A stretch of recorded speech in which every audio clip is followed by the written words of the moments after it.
bismillaahi raxmaani raxiim. daawadayaasheena sharafta lahow kusoo dhowaada warbixintan cusub oo aan uga hadli doonno dagaalka duufaanta al aqsa oo galay maalinkiisii 287aad ama bishii 8aad oo xiriir ah.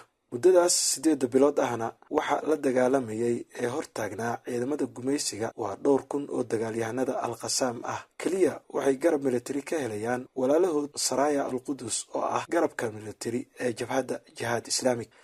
sida ay warinayaan warbaahinta madax bannaan, dagaaladii ugu dambeeyey ee ka dhacay waqooyiga khaza sida xaafadaha jabaliya iyo saytuun iyo sidoo kale dhinaca rafac, ciidamada gumaysiga waxaa lagu gaarsiiyey jab aad u xoogan, waxaana looga dilay saraakiil iyo askar badan.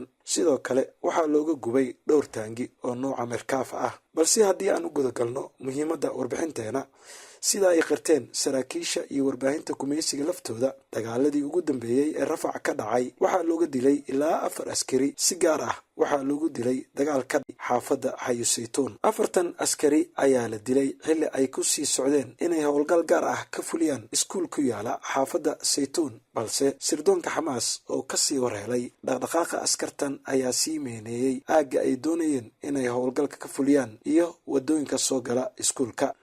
haddaba su-aashu waxay tahay, sidee ayay sirdoonka xamaas ku sii ogaadeen in 4 askari ay halkaas ku soo socdaan? waqtigee ayayse halkaas sii miinayeen? koley xaqiiqada waxay soo bixi doontaa sannado ama bilooyin kadib.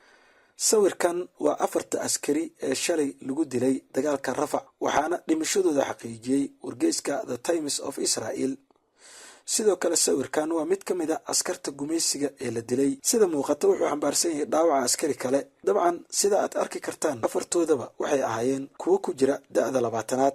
kanna waxa uu u muuqdaa mid asal ahaan ka soo jeeda Itoobiya, xitaa midkan wuxuu u muuqdaa Itoobiyaan. Iitaan Bulumintaan isaga waa wariye military oo ka tirsan gumaysiga. wuxuu bartiisa X soo dhigay qoraalkan. wuxuu leeyahay, saacaddu markay ahayd 2:15 subaxnimo, dagaalyahano ka tirsan guutada 931aad ee unuga nixaal waxay doonayeen in ay howlgal gaar ah ka fuliyaan iskuul ku yaala xayu saytuun. balse markii ay halkaas gaareen, dagaalyahanada al qasaam ayaa la beegsaday miinooyin lagu sii aasay wadooyinka. haddaba su-aashu waxay tahay, sidee ayay dagaalyahanada xamaas ku sii heleen xogta in 4 askari ay halkaas ku soo wajahan yihiin? ma waxay basaasiin ku dhex leeyihiin ciidanka gumaysiga, mise waxay u dhaceen xogta qalabka isgaarsiinta ee ay ciidamada Israa'iil isticmaalaan, mise waxaa meel walba ugu xiran kaamirooyin qarsoon oo ay kala socdaan dhaqdhaqaaqa ciidamada Israa'iil? arrimahaas oo dhan weli ma cadda, balse wakhtiga ayaa sheegi doona.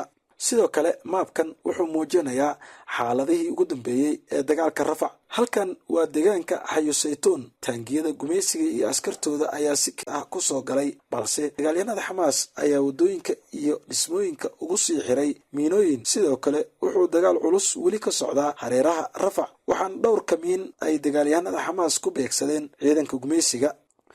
muuqaalkan waa 2 ka mid ah diyaaradaha qumaatiga u kaca ee militariga Israa'iil oo daldalaya dhaawacyada iyo meydadka askarta looga laayay xayu saytuun, jabaliya iyo deegaanada kale. sidoo kale sida aad arki kartaan, waa mid ka mid ah shiishyahanada dagaalyahanada al qasaam oo ku hubaysan qoriga guul. wuxuu doonayaa in uu toogto mid ka mid ah saraakiisha ciidamada gumaysiga, balse waxaa isweydiinta mudan, meeqa kaamiro ayaa al qasaam u isticmaashay diiwaangelinta dhacdadan? halkee ayayse ugu xiran yihiin kaamirooyinkan duubay dhacdadan?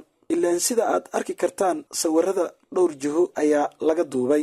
dabcan sida caadadu ah shiishyahanada al qasaam, marka ay doonayaan in ay beegsadaan askarta iyo taangiyada Israa'iil, waxay saaraan calaamad guduudan oo 3 geesood ah. xirigan hadda ay saaran tahay calaamadda 3 geesoodka waa sarkaalkii hogaaminayay ciidamadan hareerihiisa ka muuqda. sida aad ka arki kartaan, calaamadda waxaa caloosha ugu xiran boosh ay ugu jiraan, sidaan qiyaasayno, rasaas iyo bambooyin. waana barta uu xabadda ugu dhufanayo shiishahanka al qasaam. waxaana sida aad arki kartaan calooshiisa ka baxaya holac kadib marka ay rasaasta ka haleeshay booshka caloosha ugu xirnaa.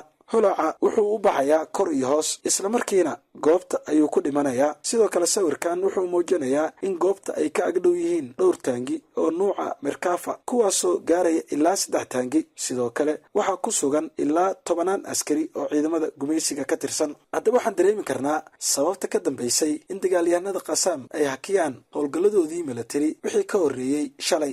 sababta wax kale maahan ee waxay sugayeen fursaddan qaaliga ah iyo in ciidamada gumaysiga ay isdhigtaan kuna soo ururaan bartilmaameedyadii lagu halaagi lahaa. dabcan way dhacday oo waa taas qaarna lagu gubay iyagoo taangiyada ku jira, qaar kalena lagu halaagay guryo miinaysan, halka kuwo kalena lagu dilay qoriga shiishka ee guul. sawirkan waa taangiga Merkava oo ka mid ah taangiyada ay Al-Qassam gubtay saacadihii lasoo dhaafay. sawirkaana waa laba ka mid ah ciidamada Israa'iil oo ku sugan gudaha dhisme ku yaala xaafadda Saytuun. labadoodaba waxaa loogu takhalusay ama lagu dilay qoriga shiishka ee guul. sida muuqata 3 maalmood ee lasoo dhaafay, ciidamada gumaysiga waxay gudaha u galayeen xaafadaha Jabaliya iyo Saytuun. xamaas wax dareen ah ma muujin oo shib ayay ka tiri ilaa ay isku soo urursadaan halkaas. markaas kadibna ayay bilowday in ay mid u toogato. sawirkaana waa dagaalyahan ka tirsan Al-Qassam oo ku hubaysan qoriga garabka laga rido ee Al-Yaasiin oo ku sugan gudaha tanal ku yaala Jabaliya. wuxuu isku diyaarinayaa in uu beegsado mid ka mid ah taangiyada ciidamada gumaysiga ee Merkava.